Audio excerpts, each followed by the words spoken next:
Chapter 8. Morning comes, and the next and the next. When, Naomi wonders, will they go home again? And when will she see Mama and Daddy again? Mama, she knows, went to Japan with Grandma Kato. Daddy is in a hospital. Uncle is working somewhere in the woods.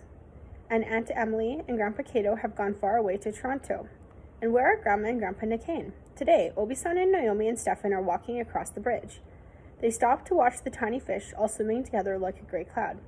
It is all so strange. Grandma Nikane, Obi-san says, is in heaven now.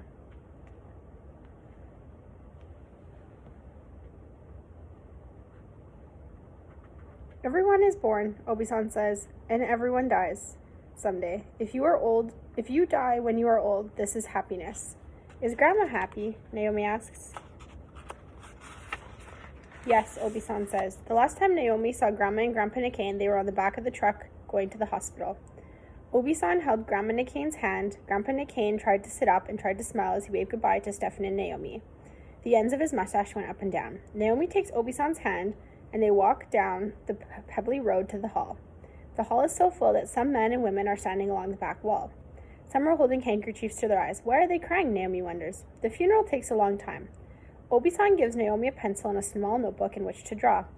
Naomi makes a house with many windows, a triangle roof, and triangle windows in the roof, just like her house in Vancouver.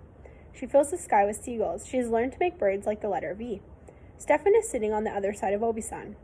His fingers are digging at a black piece of gum stuck to the bottom of his folding chair. When he gets off, he leans over Obi-san and sticks it to one of Naomi's seagulls. Another mosquito for you, he says. Everyone is praying, and the whole hall is full of voices. Obi-san opens her purse for a pen to give to Stefan, but he folds his arm and shakes his head. Naomi takes his gummy mosquito off her picture. Later at night, Stefan holds a flashlight and leads the way up to the steep road to the old silver mine. There's going to be a fire to burn Grandma Nikane's body. Grandpa Nikane wants Grandma Nikane's ashes sent to him. Obi-san is carrying delicious food and cakes for the men to eat. Will Grandma be hurt? Naomi asks. Obi-san shakes her head and smiles. No, she says. A full moon is coming out from behind a cloud when they arrive at the clearing near the old mine. An owl calls, hoo, hoo.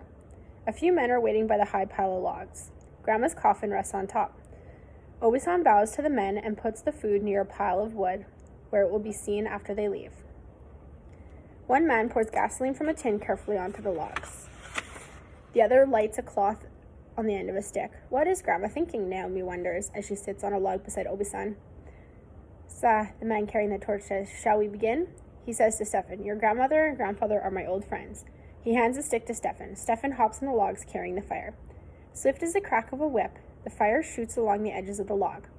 Before Stefan can reach another corner, all the wood is dancing bright and hot in the night. It's as hot as the sawdust furnace in the basement in Vancouver. Who, Naomi used to think, could live in such heat? An angel in a Bible story was safe in the middle of a fire like that. It's in the fire and the heat where the angel is found, Obi-san once said. She also said that the best swords are put in the hottest fire, and people, too, become strong and sharp when life is hardest. Naomi feels the fire hot and dry on her face. Obi-san has been using a handkerchief to chase the mosquitoes, but now she puts the handkerchief in front of Naomi's face. And that's the end of chapter 8.